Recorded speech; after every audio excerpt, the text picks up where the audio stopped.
Hi, this is John Hope-Johnstone from Corvallis Tourism, and I'm with Reiner Bolin. And Reiner is the founder and manufacturer of the brand new, world-famous Goji Bars. Well, if they're not world-famous now, they certainly will be. And just remember that they started right here in Corvallis, Oregon.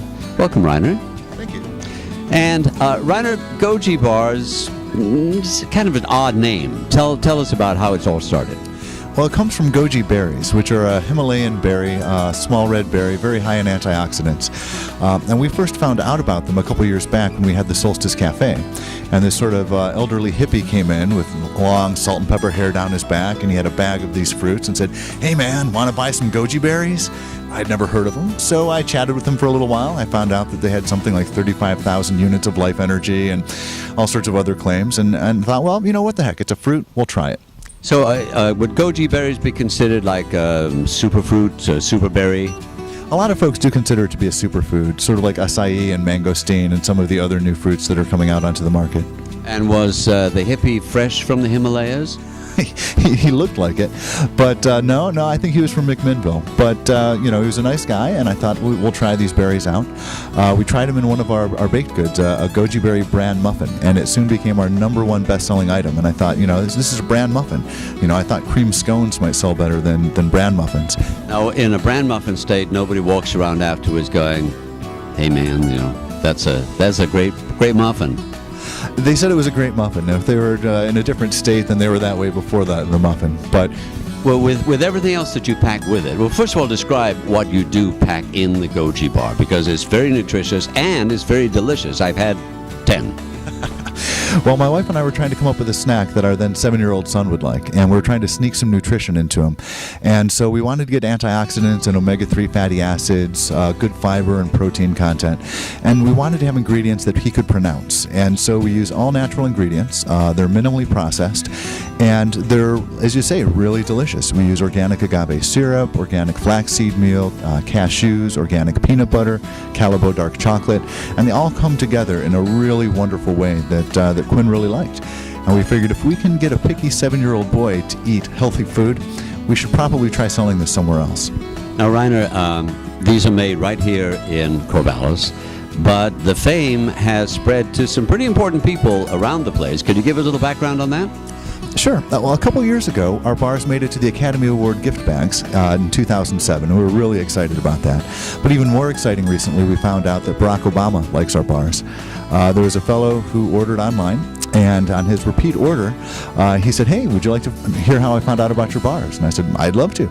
He said, "Barack Obama." And my jaw hit the floor. I picked it back up and was very articulate and said, "Huh?" And he said, "I was on the campaign trail with Barack Obama in Iowa, and he was eating this breakfast bar I'd never seen before. It looked really good. When he was done, I went and I grabbed the wrapper, and I ordered online. And now I'm out on eBay." Do you think he discovered them when he was here in town doing his little fly-through during the election campaign? I was wondering about that as well, but I called one of our retailers in Chicago, and she said, yeah, Senator Obama gets his bars here, and he loves them. He loves the chocolate peanut butter bar. In fact, one day when we had just sold out, he said, "Where are my bars?" So we were really pretty excited about that. So next time you see the sprightly step of our Commander-in-Chief and President, Barack Obama, it's most likely because of the Goji Bars made right here in Corvallis, Oregon. Reiner, can we go to the factory, the place where these wondrous things are made, and have a look at the process? Absolutely. We've got our crew of Oompa Loompas all busily making the bars. So let's take a look. Let's go visit the Oompa Loompas.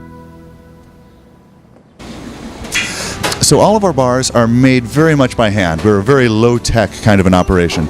And so on your left you can see Jesse, who's mixing the ingredients, and he'll be mixing the agave syrup in with the dry ingredients. On the right you see Andrew with the rolling pin, rolling the cereal layer out. And we roll 2 cereal layers, and then we sandwich a chocolate layer in between. And the chocolate will be combined with different other ingredients depending on the flavor of the bar that we're using. But the process is the same for all of our bars. We mix them with the agave syrup by hand, then roll them out into the sheet pans. Then we move them into the oven, bake for just a few minutes. When we pull them out, that's when we get the chocolate mixture out and spread that thinly between the two. We cool the bars off in our cooling rack, which also doubles as our warming rack right before we cut the bars. And then as the bars come out, we stack them up to cool. they need to cool down to room temperature before we actually add the chocolate to them so that the binder really takes hold. We use a vegan binder, which is flaxseed meal, and does a wonderful job not only at keeping the bars together, but also providing some good fiber, protein, and omega-3 fatty acids. Once the bars have been pulled out of the freezer and are warmed up enough, then we cut them. And off to your left, we can see Andy, who is our master cutter. And he does a great job at scoring and then cutting the bars. As you can see, we use stainless steel templates to mark the size of the bars, and then we use Santoku knives to cut them.